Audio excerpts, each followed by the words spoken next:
Hello, welcome everybody. This is the Group Sales Power Hour. I am Stuart Cohen, and our number one mission here is to help travel advisors build a bigger, better group business.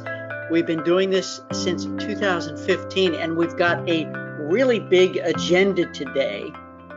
We've got an update from a good friend of mine. He's an associate VP at Celebrity Cruises with interesting insight and perspective. If you remember, on our last Power Hour, I had updates from several brands. And if you're wondering why I say the word brands, because I like using the word brand better than the word supplier. So I'm going to read to you a statement he prepared specifically for me, for you. And then we've got a whole bunch of excellent probing questions sent in by travel advisors. Meletta, I don't know if you're in the audience right now, but you asked a bunch of questions about pricing and net rates. And I think everybody here who's in the audience today, which of course are comprised of members of Group Sales Boot Camp and invited guests. And by the way, if you are an invited guest, this is your first time here, go ahead and type into the question box, first time here. I'd love to know and welcome you here. This is a highly engaging, interactive Power Hour. I want you to get the most out of it. It usually moves it at a high speed, and you'll be amazed at how fast the hour goes. And I don't want you to walk away with one nugget. I want you to walk away with a dozen. Hans has a great question about escorting. How do you know when it's right to go? And we've got a poll. So momentarily, I'm going to put the poll out there for all of you in the audience to give us your feedback, because isn't it nice to know what your colleagues are doing? What's your strategy? What's your method? What metrics do you use to determine when it's right, when it's time, when it makes financial sense to escort your group? So we're going to tackle that. Danny, who is just back from what looked like a great fam trip to Jamaica, has got a great question that we're going to tackle together. He's got cruise in the name of his business, and he's thinking of selling land. He wants to. He has to. He's got to do that pivot. I want to get your thoughts there. And for some of you who are already doing this, you may already be selling both cruise and land, but maybe you're not. Maybe you had to declare your niche was either all resort or all cruise, and now you've got to do the pivot. We've also got an update from Karen, who's aggressively networking out there, but she has a question about group prospecting. Wow, it is time to drink some more chai tea, which has a little bit of caffeine, but I think perhaps I have had too much coffee this morning. So, delicious. And if you're counting hats, I think this is hat number 4. I have not repeated hats yet. I made that promise to you, and I'm going to stick to it. So let me check the boards here, see if there's any comments or questions as you're coming in. Nope, I did welcome in Ramona and Nancy and Hans. And you know what? Even if you're not here for the first time, you're back as an invited guest, let me know you're here. Go ahead, use your fingers, let your fingers do the typing or the talking so I can welcome you in. And friends, if you have a thought, if you have a question, if you have a comment, if you have an idea, the light bulb goes off as I dive into our top subject matter, which is virtual networking.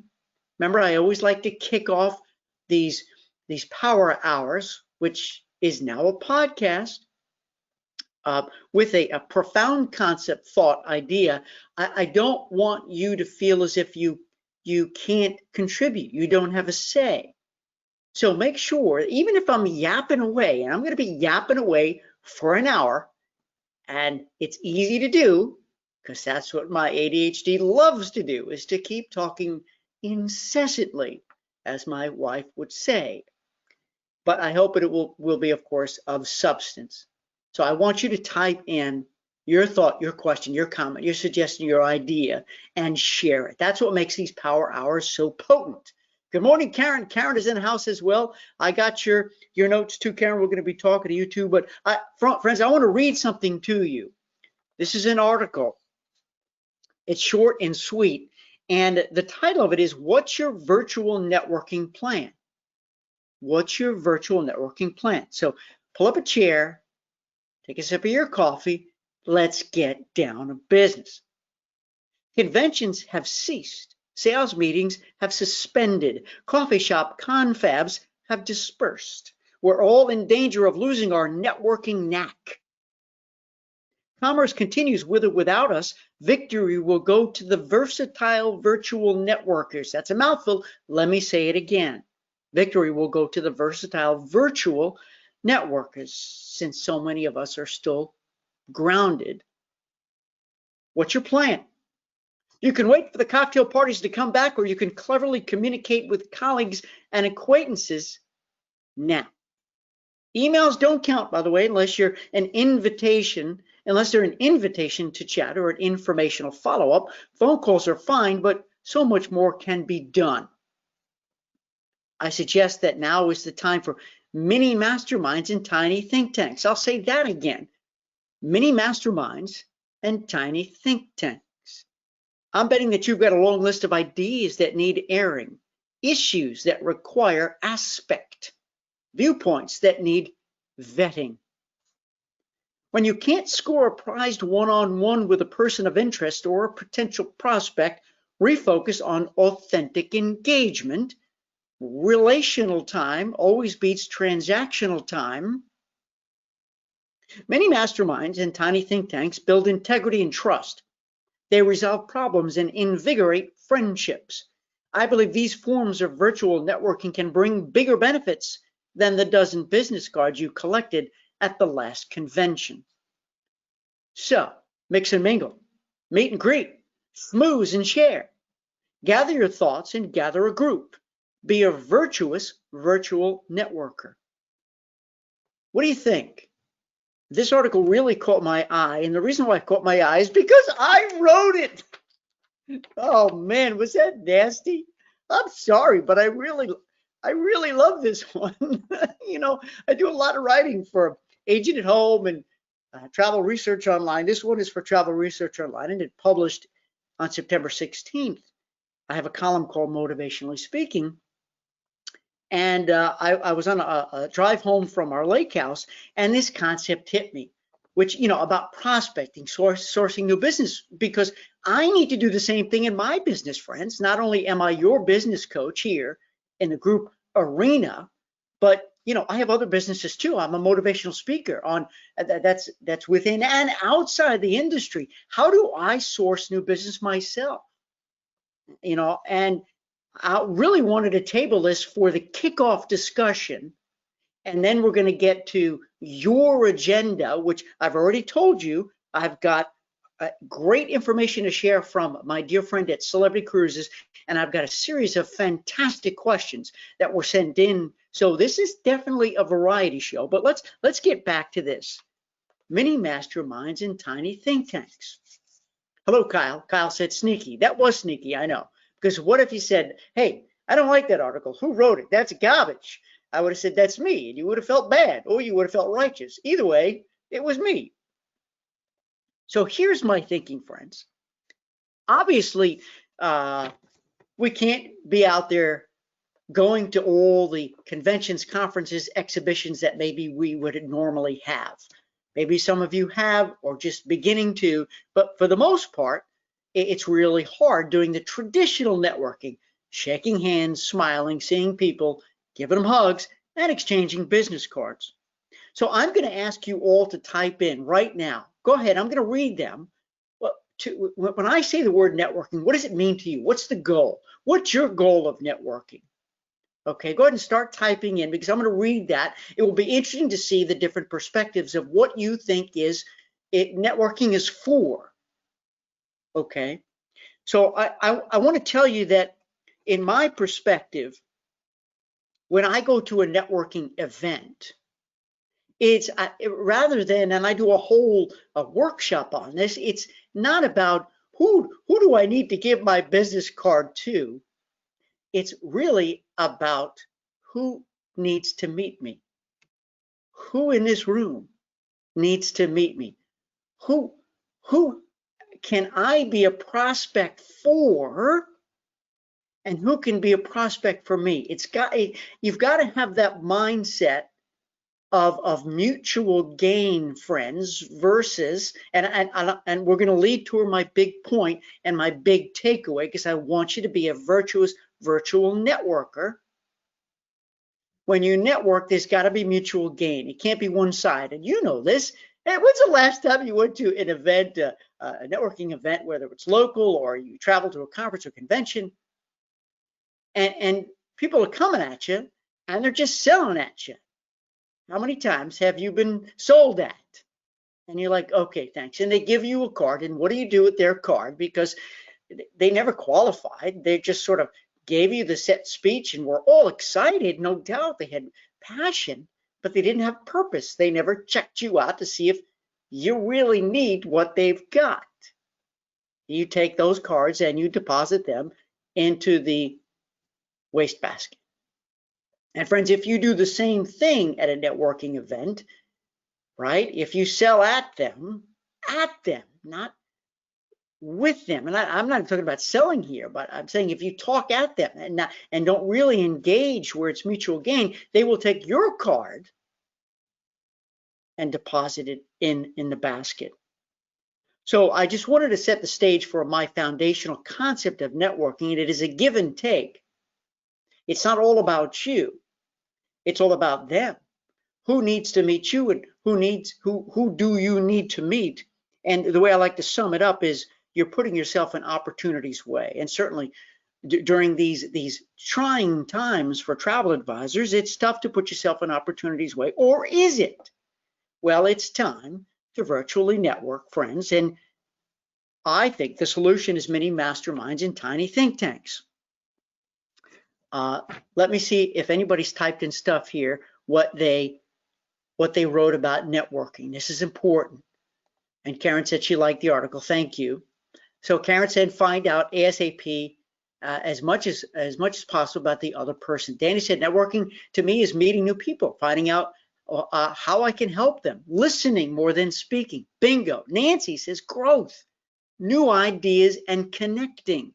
Thank you, Nancy. Kyle said, networking should be to develop relationships to see how he can help them. I love the part about relationships, Kyle, because if there's no relationship, they're not going to invite you to help them, right? And vice versa. Well said. Jenny, hey Jenny, says networking to meet people and to get and make first impressions can only be done well in person. Interesting, Jenny, because if I don't, and I don't want to prove you wrong, because there's no doubt meeting people in person is very different than meeting people online. However, we have to adapt. We have to pivot to our current conditions. Now, don't we? So I agree with you with an asterisk that I think it's not the only way to network in person. Maybe that's the best way. However, what can we be doing now, which is virtual networking, mini masterminds, and tiny think tanks? So stay tuned, Jenny. You tell me if you like what I'm saying or not. That's what the show's all about. Karen said it's all about asking great questions. Yes, high mileage questions.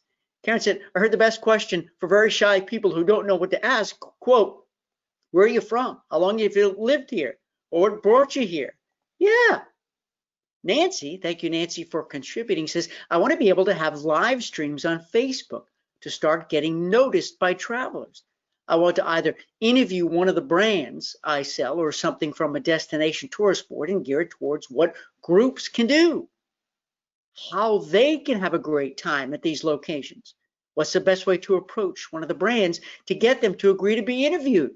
Nancy's asking a question here. I love it. I feel in this time of virtual reality, we need to think about out of the box and getting in interesting people to share. And I completely agree. Nancy, I'm going to answer your question. And that's all part of this using, virtually networking, sharing information. And here it is. the tiny think tank. So the tiny think tank and the mini mastermind could be the same, but they could be different. By definition, a think tank, and I'm going to read you, I was studying this because I want to make sure I know what the heck I'm talking about here. And this is a paraphrase from smallbusiness.cron.com. It's a paraphrase. And I don't know, have you ever been in a think tank? If you're listening to me right now, do you already know what a think tank is? Normally you do it at a conference, right? You go in a room, it's on the agenda, and what do? You think. You try to solve problems together. You get creative. You brainstorm. Think tanks are platforms for creating and implementing solutions. They are research organizations or meetings that offer ways to affect change and communicate with people who are interested in like causes. An effective think tank requires a clear message, people who are willing to do the work and publish their research. Now, a lot of times we think of think tanks as things that are done in politics or sort of civil think tanks. But I want you to think for a second about how you can do a think tank in your niche with others who are interested in talking about the same challenge and finding solutions as well.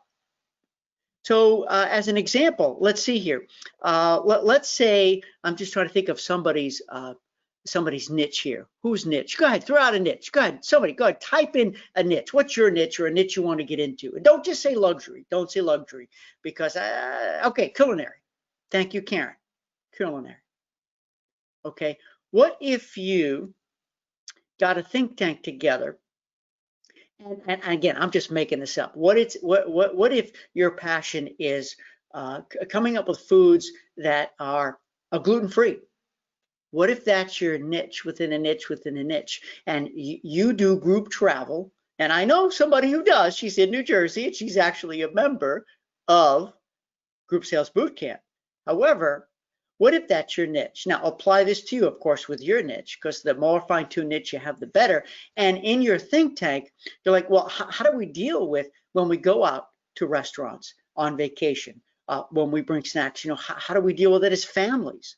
And then you go out to other people, okay, who find this subject matter relevant, who are experts. They don't have to be other travel advisors, friends, right? They could be other experts. They could be dietitians, nutritionists. They could be other blog writers. They could be people who produce podcasts too. And you have think tanks about coming up with ideas and solutions. And one of you or all of you are willing to write an article with your findings, your research. Remember, it says you're publishing it. And you're saying, well, Stuart, what does it have to do with groups? Okay, obviously you're networking. You're forming little mini network groups with people who are like-minded, thinking about the same stuff. And then they know, guess what business you're in? You're in the group travel business. They have their own business too. They want to hear from you because maybe it ultimately will help them grow their business, and it will help you grow your business. And they're going to promote this article that you're all writing and these ideas and solutions you're coming up with on their blog posts and their research, right? When they publish their research, all of a sudden, let's say you have a mini think tank, you have 3, maybe 4 people in it, and you're meeting virtually, and you publish the results. The power of 4, you can end up reaching hundreds, if not thousands of people together. And guess what? You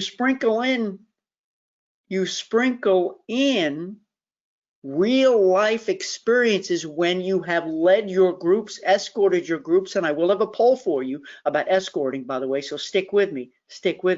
I need to get your answers because we have to help out Hans. Do you see what I'm saying? So instead of going to, because we usually right now we're not able to go to a local event where we might meet that nutritionist or that health coach or that destination even, or restaurant that specializes in meeting the needs of different dietary needs and restrictions. You do it virtually. And as word gets out that you are an expert in that area as it comes to travel, when you go to publish, or when you reach out to promote an affinity group, And or if they come to you and say, hey, look, I'm part of an organization, a community here of gluten-free lifestyles. Would you help us put something together? Am I making sense? I can't complicate this. I really can't. And I call it a tiny think tank because I don't want you to think this is difficult to do, that you need a master's to run a think tank. And friends, you can go and Google this and you'll see plenty of free information on this online, infographics that show you how to start a think tank, do it online, you be the leader. And wait a minute, before you start your own tiny think tank, Google it. There could be think tanks already going on, and you may find a seat at their table because you're coming in from the travel and hospitality and tourism aspect. Friends, use your expertise. Show you have integrity. Show that you bring new perspective and fresh ideas. And boy, oh boy, they're going to give you fresh ideas and perspectives now, won't you? And I'm telling you, you're going to source new groups, and it's going to be better than the dozen business cards you collected at the last cocktail party you went to. Now, Mini-Mastermind. Mini-Mastermind. All right.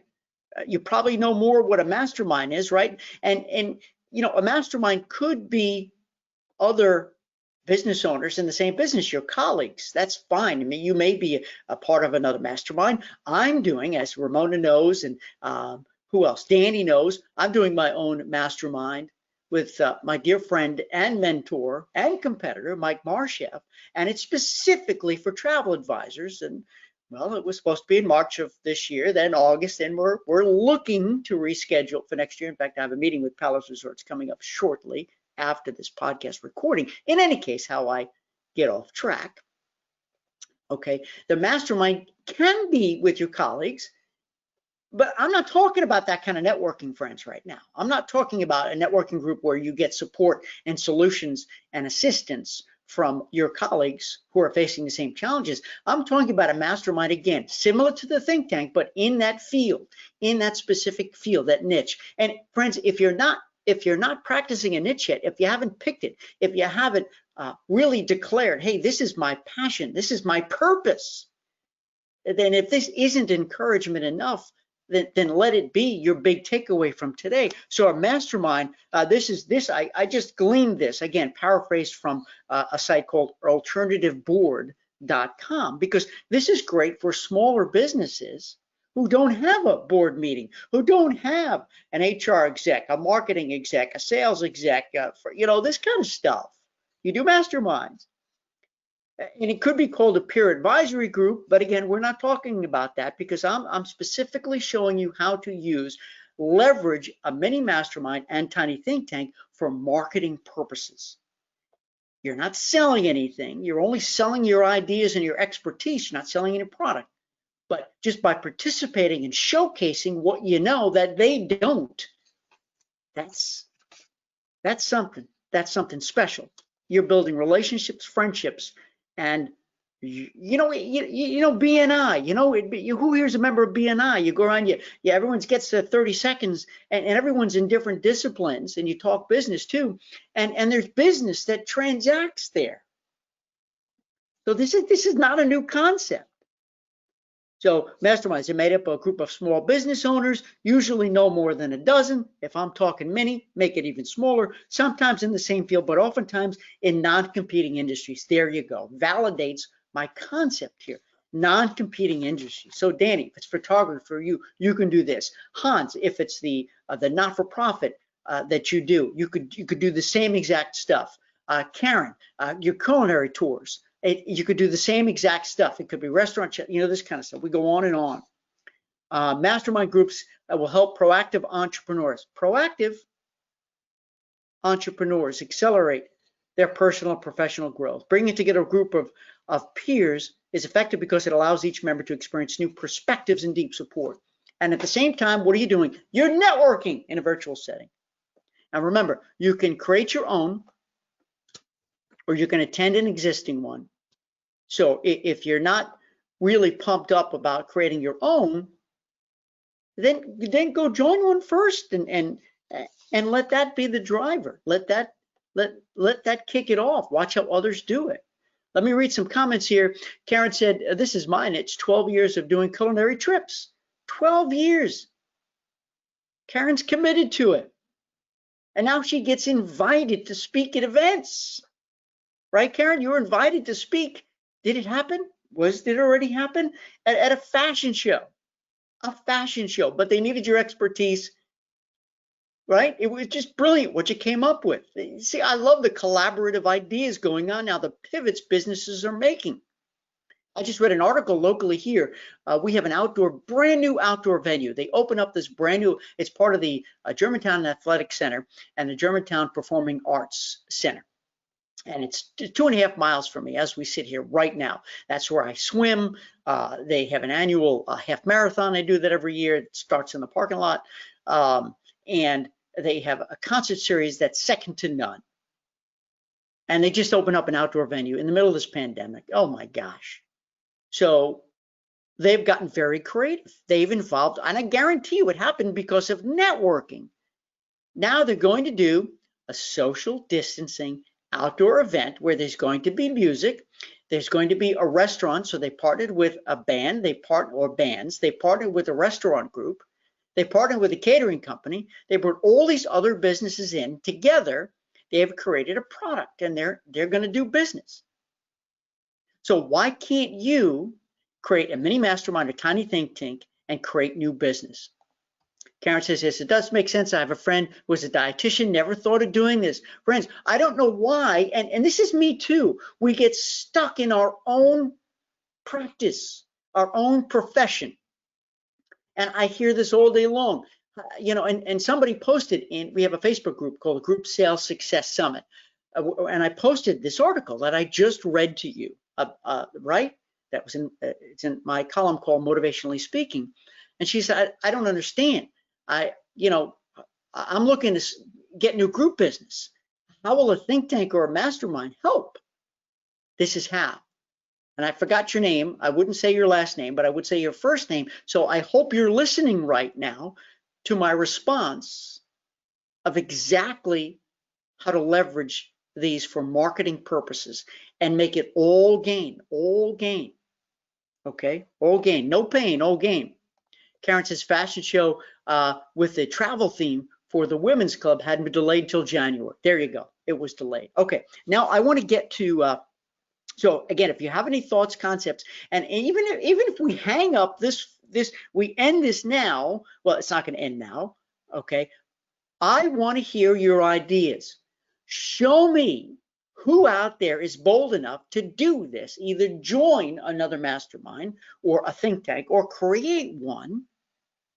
And it's not about the new business you get. It's about step one, doing it, taking action, not waiting for the events of the world to change, but making change, growing, trying new ways of engaging with potential collaborative partners and friends, all the ways you define what a networking group, what networking is to you. So I want to read you what Celebrity Cruises. I don't remember, again, 2 weeks ago, I had a whole series of my friends who are executives at a variety of companies. This was Globus. Last time it was Royal Caribbean. Who else? It was Howard at the Playa. So we got some great perspective. So check this perspective out. Then we're going to dive into the poll. And then we're going to dive into the questions sent to me that I think you're going to find fascinating, all about net pricing, or what's in the name, and prospecting. So here's Ron. He's an associate VP at Celebrity Cruises, North America, National Accounts and Trade Relations. When I worked at Celebrity Cruises, we started the same day, many moons ago. I was director of key account sales, and we were both directors of key account sales.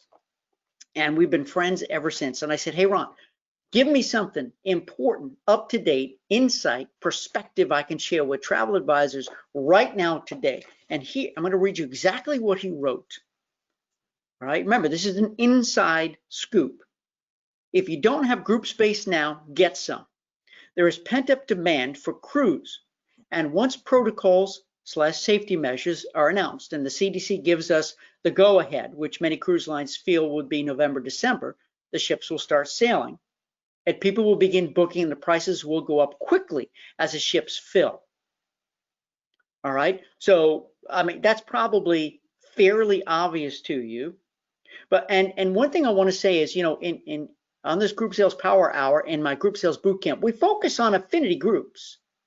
So Meletta, if you're on right now, you said that you do affinity groups. That's awesome. That's what we're focused on here. And I know Ron says, go get that group space now. And that may, am I trying to insinuate that, hey, go get the promotional space? No, not necessarily. But that's where you need to have your conversations with some of your unclients. An unclient meaning perhaps you had a group with them in the past and they haven't rebooked, so they're an unclient. Do you like that? They're an unclient. And you start looking forward and now you start grabbing some space. So I'm not saying loosey-goosey, willy-nilly, just go block space for promotional purposes. Now I'm saying for affinity group purposes. Let me continue. If you have group space, your price with added amenities are locked in compared to those just selling in the fluid FIT world. Remember, ships will be selling at 50 to 65% capacity, so they will fill quicker. Now this is big, pay attention. There is a perception prices will be low. We feel the opposite since there will be a lot less ships sailing at the start and sailing at less capacity. So demand is expected to be higher than supply for the first time in a while. Are you still listening? And prices will rise. Group space protects your customers from that and gives your agency an advantage versus those that didn't take out any space. That's from Ron, Associate VP of Celebrity. I wanted to share this with you, hot from the presses. It is one more thing he really wanted me to remind you of, friends, and that is hotels have cut group booking commissions. So I'm just reading you what he's provided to me.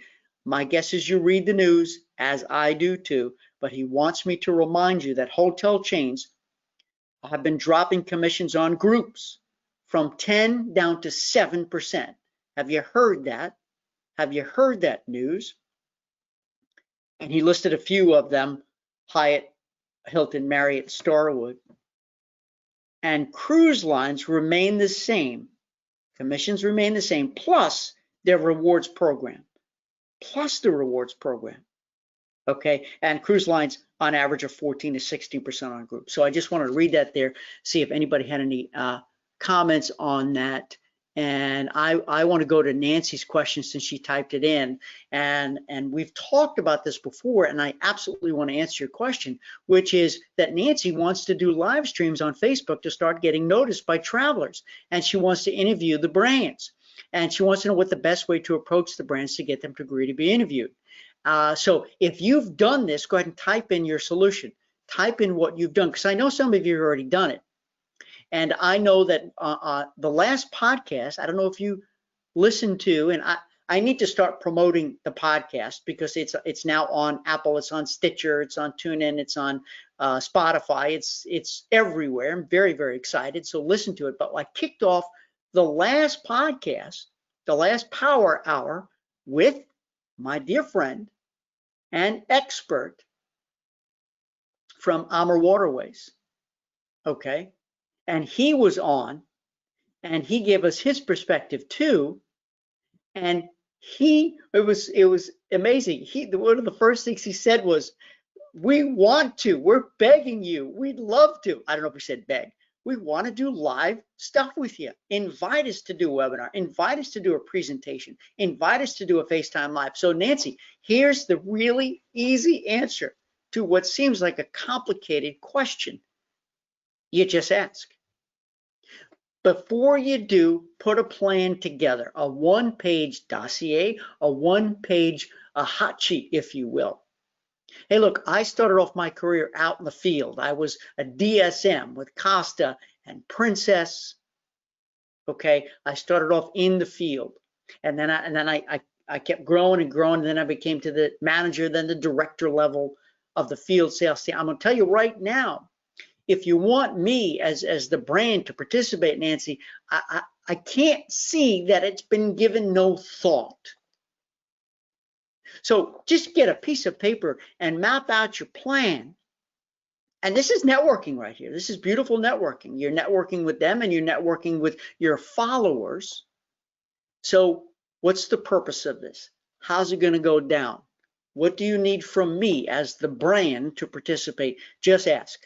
I'm here to tell you, and I think everyone in the audience right now, maybe not everyone, but so many of you have already had experiences doing some kind of a recording, some kind of a broadcast, whether it's FaceTime Live or not, with one of their brands, one of their preferred brands.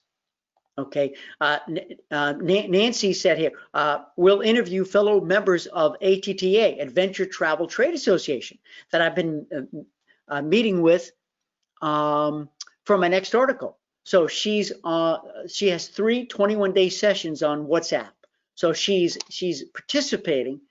So when you say you've been meditating with or meeting with, Nancy, because it looks like meditating, and that's fine. I'm all for meditating. I do it myself. It's not easy for an ADHD brain, but I try my best. But so there you go, Nancy G and Nancy D. We've got 2 different Nancys here, but Nancy's done it. And Danny said, I've been doing this for over a year by reaching out to executives I know and have interviewed some of them. All you can do is ask, and all they can say is yes or no, right? So Nancy G, let me know if that helps. So we're all here telling you, go Nancy G.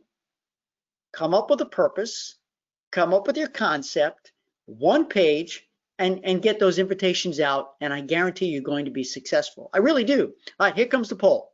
Launch poll. Everybody watch the screen, and for those of you who are listening to the podcast right now, I'm going to read you what the question is on the poll. The question is, what is your metric for determining when you should escort a cruise group? And this poll question was inspired by bootcamp member Hans, because, and he's the executive director of the Nonprofit Travel Alliance that he created. So go ahead and answer the questions. I'm going to give you what the options are. And by the way, you can actually select more than one answer, friends.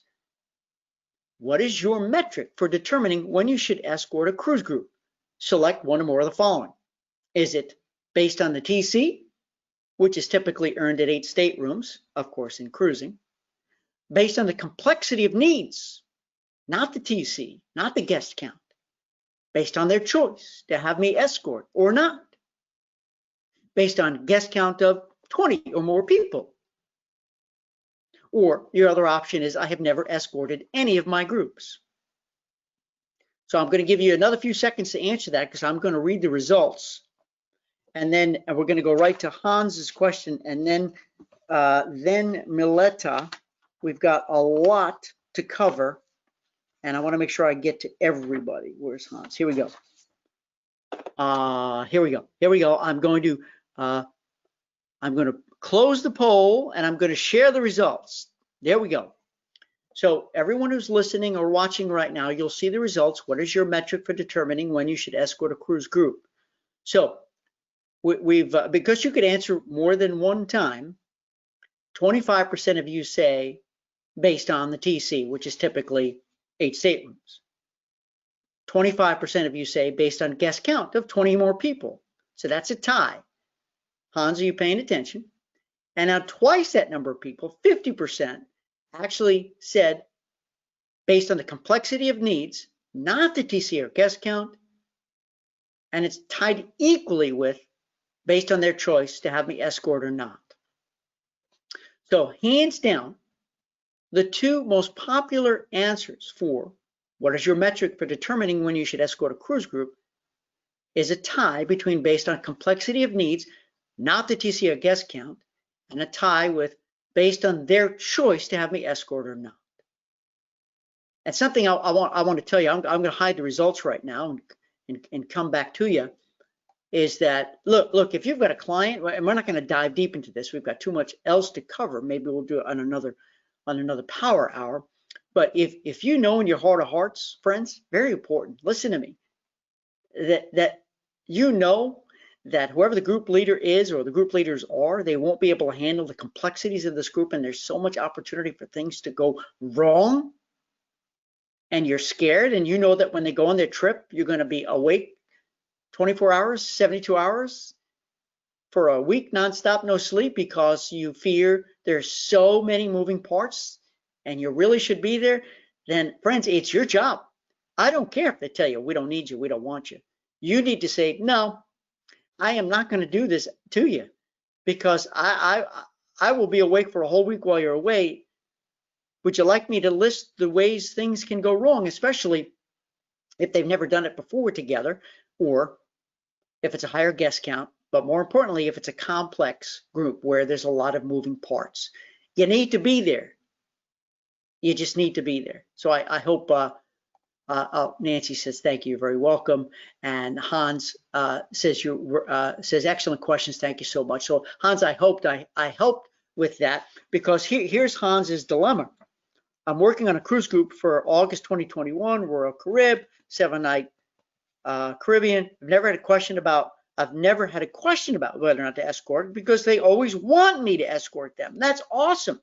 Friends, the best case scenario, you have so successfully positioned yourself as such a critical component of success that there is no option here. Hans, we need to have you there, because you know what? I'm the group leader, and I don't want to be worried about having the restaurant prepared. I don't want to worry about the audio video set up in the meeting room. We can't afford to be embarrassed by things going wrong. So Hans, are you up to the task of taking all responsibility should something go wrong? It'll be your fault. And if it goes perfect, it'll be your fault. Hans steps up and he positions himself as an invaluable part of the success. And I hope you all can do that. He goes on to say, I do believe there should be a minimum number of cabins booked, and it's not economical for me to escort. I get that. What are your thoughts on escorting? And that's where he said his initial thoughts are a minimum of 8 cabins, at least 1 TC. So I want to tell you something, friends. I know, and Hans, listen, I know that there's a very critical financial metric you need to consider. So Hans, here was my advice to you and everybody else who is faced with the same dilemma, to escort or not to escort. And this is when it's a definite. You've got to go. You know you need to go. And I would say that, it can't be based on the 8 cabins earning the 1 TC, because frankly, that's something that wasn't your decision. That was a decision made by the cruise line brand when you earn the TC, right? So it has nothing to do, I believe, that metric has nothing to do with your decision whether you should escort or not. Because it should be, should you be there or not? Yes. And if it's, and this would be 8 cabins, 16 people. And if it's only 12 people, and Hans and everybody, you need to be there, then you may not earn the TC. And if you can't get that as an amenity where you get some kind of relief from that, right? Maybe you pick an amenity that enables you to earn faster, okay? Or you can use an amenity that allows you to earn higher commission. Then you need to just build yourself into the package price now, don't you? So, you know what I'm saying, Hans? You can't let that decision be based on someone else's metric, because that's their metric. It has nothing to do, I think, with your determination if you should go or not. At the end of the day, if it's only 12 people and they're never going to earn TC, and you need to be there, you need to bake yourself into the price. So I hope that helps you. And now I want to move to Meletta, who asked a series of great questions. Excellent points. You're very welcome, Hans. Hold on. So this is interesting. Meletta is a luxury travel advisor with Pro Travel International. She's a virtuoso member, and I want to get everybody, I want to get your feedback on this because this is about pricing and net pricing. So everyone pull up a chair, pay attention, help out your colleague. Will you help out your colleague here? First of all, she says, thanks for helpful virtuoso travel week talks. You're very welcome. Yes, I was truly honored to be a trainer, a speaker at this year's Virtuoso Travel Week, which of course was held 100% online, but it was my first time with a client I've always wanted to have.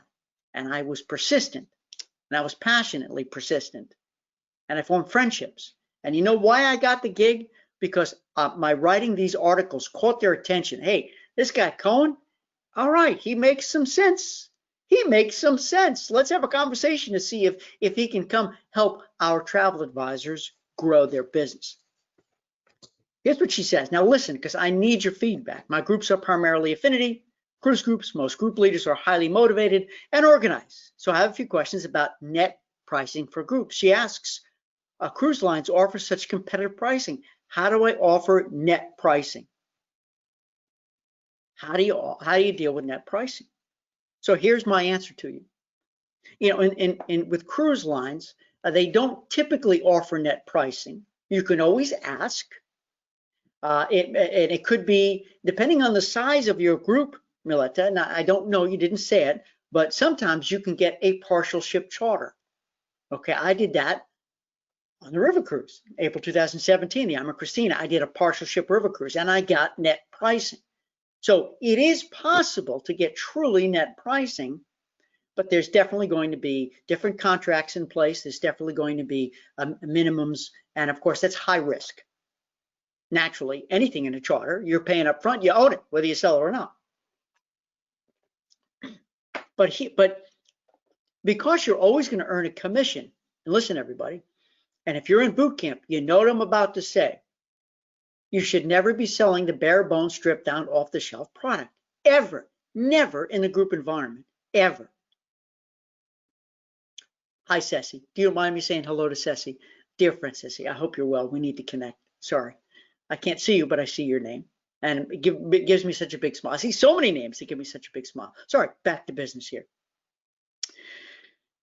You need to net that price down, because if you're following my expert advice of never selling the bare bones, stripped down, off the shelf product, and you're creating a package, and 2 weeks ago we talked specifically about why it's so important to create a package, then it's critical that you net everything down, because you're going to be using multiple suppliers, right? And maybe you're going to be getting some of the add-ons and other inclusions through the cruise line, maybe not.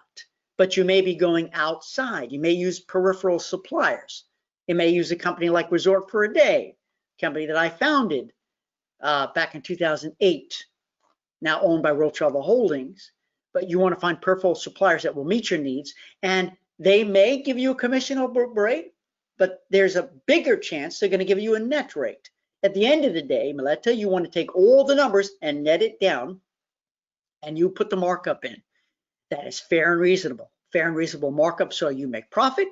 Fair and reasonable profit so it's competitive. And remember, your price point, Meletta, will always be higher than anybody else, because you are making it. Hans and Danny and who else is in the house are going to know the answer to this. Kyle, Karen, Ramona, all you know the answer to this. Why? Because you're going to make your package more inclusive. You're going to make your package more inclusive, so your price point is always going to be higher. And they sit down and they try to say, wow, all this is built in. Well, you know, because they're going to say, wow, why is price point so much higher? Well, that's because you've given me the ability to negotiate harder on your behalf to create a special package. And no, you cannot have a breakdown of all the price points, because I'm forbidden to do that, because in order for me to get special price points, I've gotten special rates, and therefore they are not to be distributed and seen. Okay. So her next question is, now listen, everybody, I want to get your answer. Don't I have to present cruise rates separately from taxes and fees to do the group legally? Go. Give me some answers, friends. I'm going to read it again. she's asking, do I have to present cruise rates separately from the taxes and fees to do the group legally? Okay, because I'm here suggesting the package, and this is sort of a response to the training that I did for Virtuoso. And Karen said, why would you want to share net pricing? No, she's not going to be sharing net pricing. I don't even think that's even an option, but I think it's about how to get the net pricing, how to deal with it. And Ceci said, oh, you're very welcome. Danny said, no. Ray said, not sure. Hans said, many cruise lines will allow you to do a value add of sometimes up to $100 per person. That's what I'll be doing with my group. So remember, and this way they can take full payment. Karen said, no. Ramona said, I would include taxes and fees. So here's the answer. The answer is you can craft a package and say it is more inclusive. Be very careful saying all inclusive, right? Unless it truly is. And in more inclusive, meaning you can include taxes and fees and so forth. You can do that, and you can say taxes and fees are included. And what we're hearing is we don't believe it's a legal issue whether you break it out or not. But I would like to suggest that it can't hurt.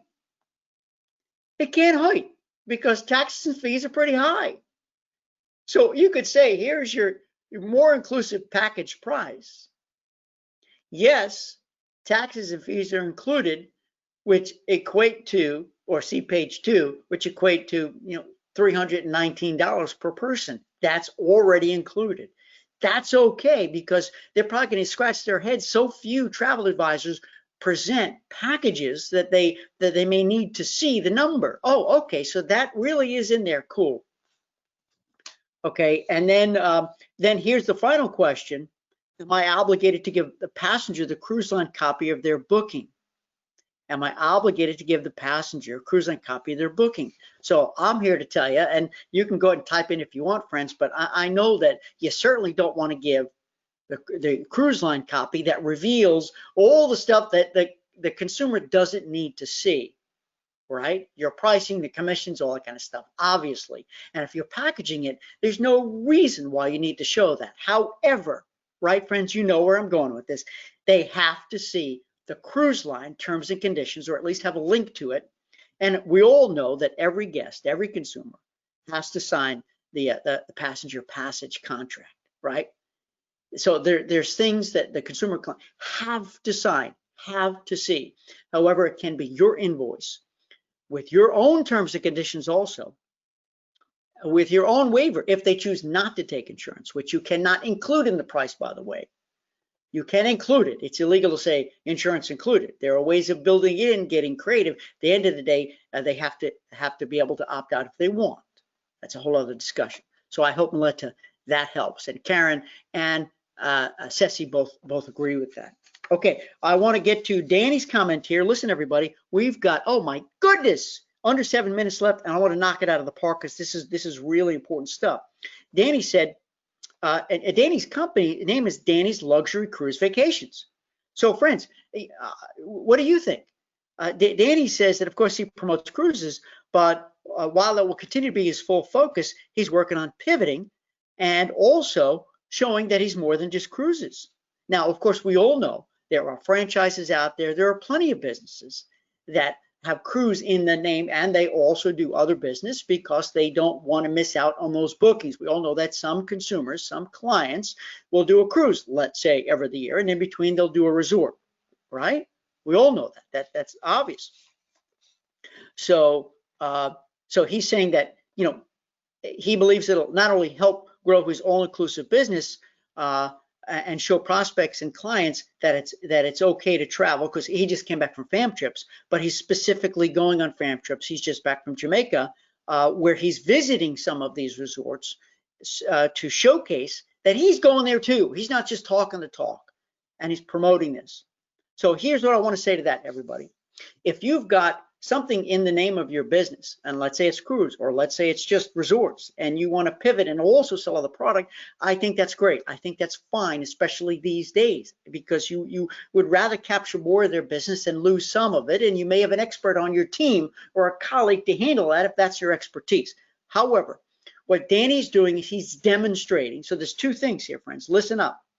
He's demonstrating. He's not just talking the talk and saying, "Oh, look at this." Where did he go? He went to Sandals and the Grill, and then he's going to Cancun to visit Charisma Hotels.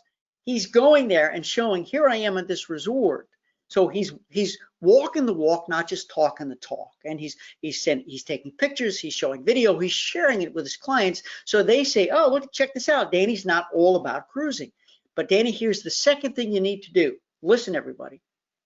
Second thing you need to do, if your clients are definitely used to cruise brands and understanding that level of experience, of service, of food, what you need to do is make it relatable.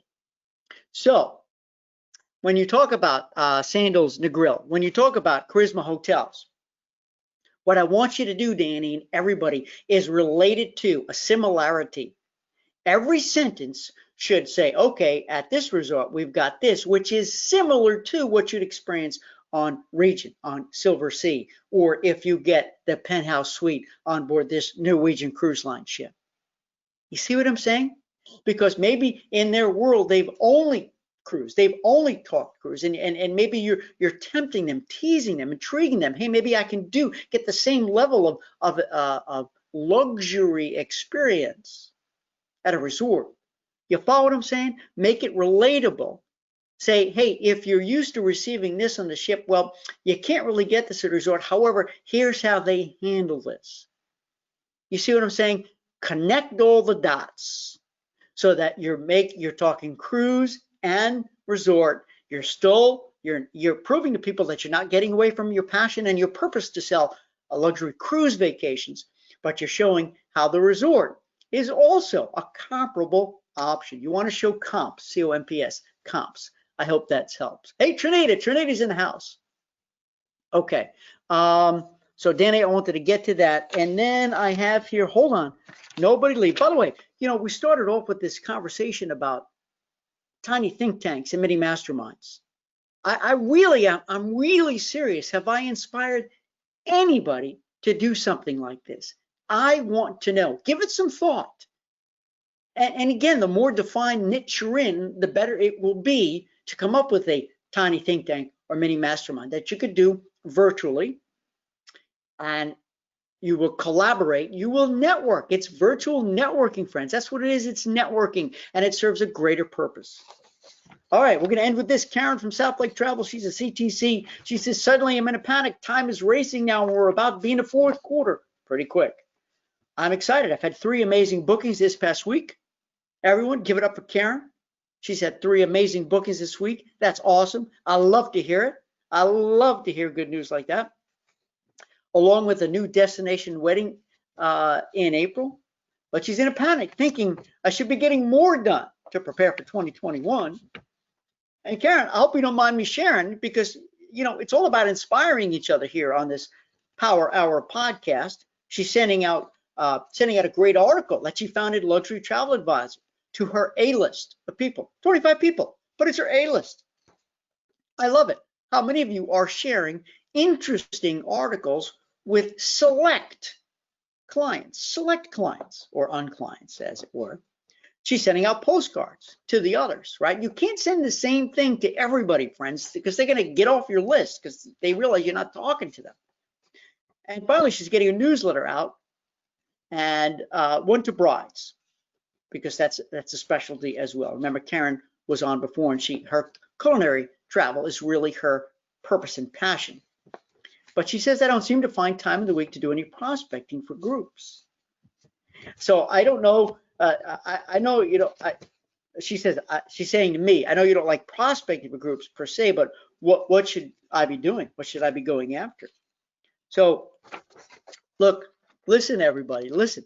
If if you're already sharing interesting articles you have found with select clients saying, I read this and thought of you, here it is, even though you're sending 25 people. If you're sending out postcards with other relevant information to everybody else on your list, if you're getting your newsletter out to other people, it's important that all of your communications talk at some kind of a group element. That's how you prospect. You just talk about it.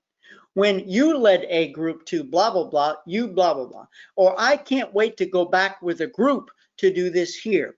So Karen and everybody, groups are your thing because you're here on the Group Sales Power Hour podcast. It's important that groups becomes part of every conversation you have. And don't just tell them, hey, I do groups, pick me, pick me. We're winding down, seconds left to go. Hang on, nobody's dismissed yet. Don't just tell them. You want to share a relatable story, which could be a sentence or a paragraph. Don't put pressure on yourself. Maybe even show a picture. Okay, something that you did in the past or you're excited to do, can't wait to experience. You want to ask, right? I'm going to end on this. You don't want to tell people you do groups. You want to ask. You want to ask the question, what big events are on your horizon? What big celebrations are coming up that I can help with? Maybe we could take you and the group someplace very special.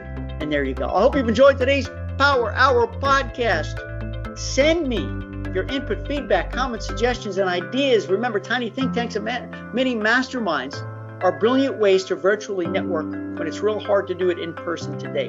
I am so grateful for the time you spent with me. For those of you who sent questions and comments in, I thank you. See you again soon. Huzzah!